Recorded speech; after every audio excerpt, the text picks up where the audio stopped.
Recuerde que este sábado 14 de octubre se va a registrar un eclipse solar, el cual podrá ser visible desde varios puntos de México y de América Latina.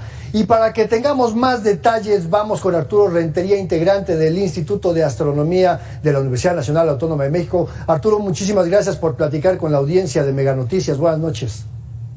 Buenas noches, Andrés, y muchos saludos para toda tu audiencia. Muchas gracias. Bueno, vamos primero por partes.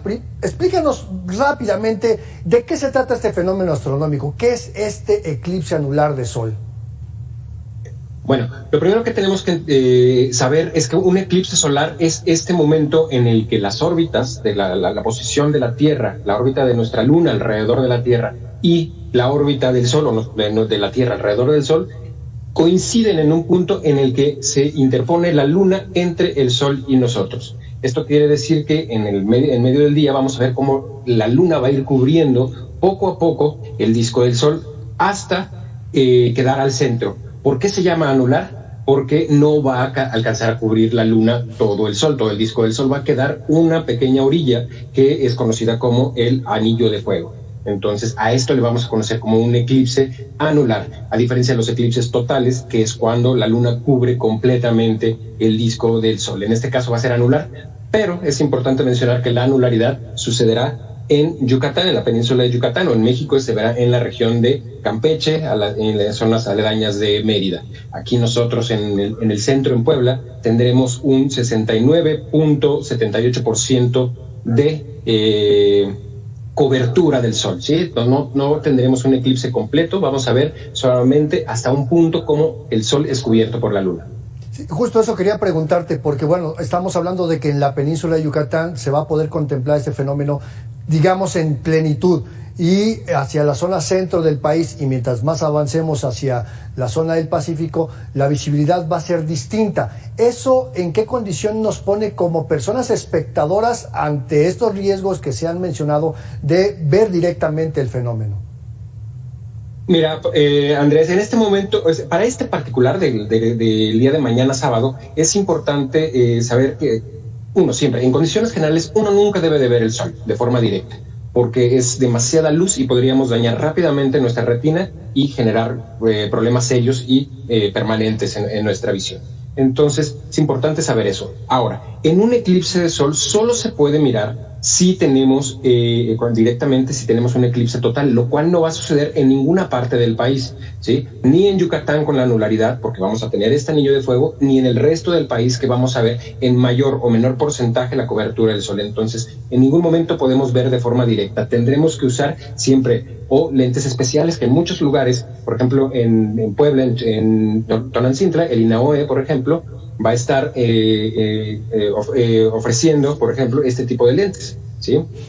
Estos lentes son especiales para poder observar el Sol sin dañarnos la vista, porque tenemos que retirar más del 99% de la luz, y sobre todo la luz infrarroja y la luz ultravioleta, para no dañar nuestra vista. Entonces, en ningún momento podemos ver el eclipse ni el Sol de forma directa para no dañar nuestra visión.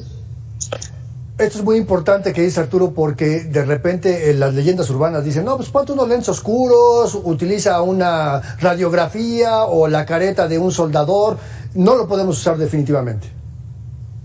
Tenemos muchos mitos acerca, además, porque en el pasado también incluso hubo algunas sugerencias de cómo podíamos ver, ¿no? Probablemente muchos de tus seguidores recuerdan el eclipse del 91, en donde incluso se recomendaba esta radiografía o película fotográfica velada. Ahora sabemos que no es seguro, que la luz ultravioleta, que la luz infrarroja sigue pasando y sigue dañando nuestros ojos. En el caso particular de la careta de soldador, es posible siempre y cuando tengamos un filtro sombra 14. ¿Sí? Que sería uno de nuestros filtros de soldador, pero tiene que ser sombra 14. Hay sombra 10, sombra 12, sombra 8, pero estos no son recomendados. El único filtro de soldador que podemos usar es el del filtro 14. Y siempre teniendo en cuenta que, independientemente de qué tipo de filtro tengamos, si son las gafas especiales o el filtro solar, nosotros no podemos ver de forma continua el Sol. Tenemos que verlo durante un minuto, tal vez a lo más, o dos minutos, no mucho más, y descansar la vista un momento para mantener nuestros ojos lejos del peligro. También tenemos que ver que hay otras formas de mirar el eclipse que no necesariamente tienen que ver con estos filtros, porque a veces puede ser complicado conseguirlos, ¿no? El filtro de soldador es muy común, en cualquier panadería, ferretería podemos encontrarlo fácilmente, es muy económico, pero incluso bajo la sombra de un árbol podremos ver el efecto del eclipse, ¿sí? Toda la luz que pasa a través de las hojas, ¿no? De todas las ramas de los árboles van a generar no sombras, sino la luz va a generar pequeños circulitos. Si alguna vez hemos puesto atención, son pequeños circulitos que cuando esté sucediendo el eclipse se van a convertir pues como en estas medias lunas o sonrisas, como diría la doctora Julieta Fierro, ¿sí? Este sol comido por la luna vamos a ir viendo en la sombra que se refleja, que se muestra bajo los árboles. O incluso si nosotros ponemos de esta manera los dedos y pues, también formamos una sombra sobre el piso, también vamos a ver que se forman diferentes soles, ¿sí? Siendo comidos por la luna conforme va avanzando el eclipse. Oye, ¿y se podrían utilizar en este caso este tipo de mallas que se ponen en los invernaderos, así como poner una camita y que lo que se refleja hacia abajo?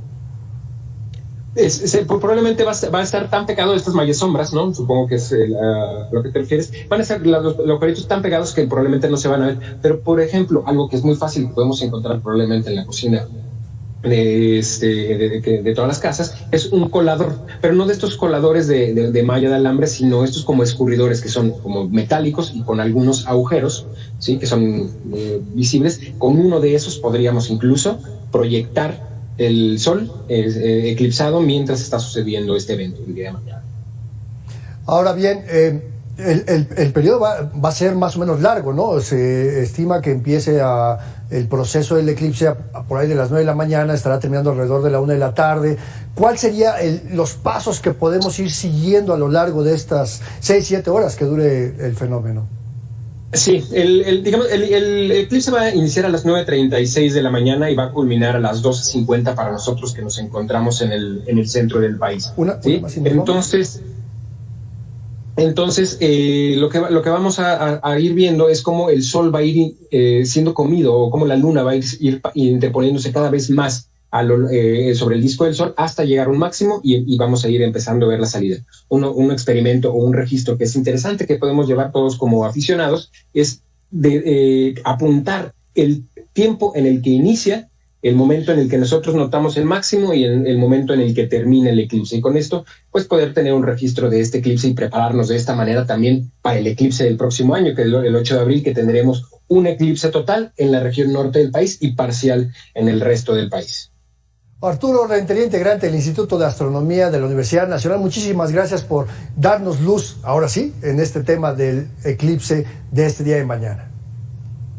No, pues nada que agradecer. Espero que todos disfruten de este fenómeno que es increíble y que vale mucho la pena estar presente, observar y admirar, porque no sucede siempre en nuestro país. Así que aprovechémoslo y que tengamos todos cielos despejados para poder observarlo. Muchas gracias, Andrés.